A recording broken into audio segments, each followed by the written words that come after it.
But yes, we're going to step outside. If we're going to fulfill this great commission, we're going to step outside our comfort zone in our settings with people, individuals of different cultures and customs that may not be as comfortable as what you're used to.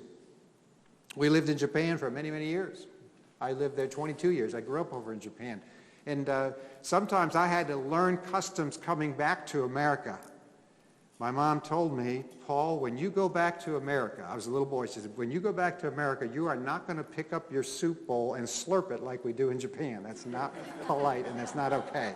I was like, oh, shucks, I love slurping my soup and my noodles. But no, you don't do that in America. I had to learn customs to come back and live in America because I lived there. When you go back to Japan, I'd go back to Japan after I'd lived in America a while, and I'd go up and I'd see this elderly lady that I knew like a grandma, and I was all ready to go give her a hug because I'd been living in America, and she starts bowing, and I'm like, oh, that's right, I don't hug here, I bow, and I just step back and bow. We had to adjust to our customs. If you're going to reach people different that need the gospel of Jesus Christ, the Samaritans, whatever that looks like, that is going to be different. Your neighbors might be here from another part of the world. They might have immigrated from another country. To be able to love those people, we might have to learn a few customs or unlearn a few customs to avoid offending people. But Jesus said, I want you to be witnesses, not just in Jerusalem, where it's somewhat easier, somewhat more comfortable. I want you to spread out geographically a little bit farther, Judea, but I want you to spread out custom-wise and culture-wise to the Samaritans.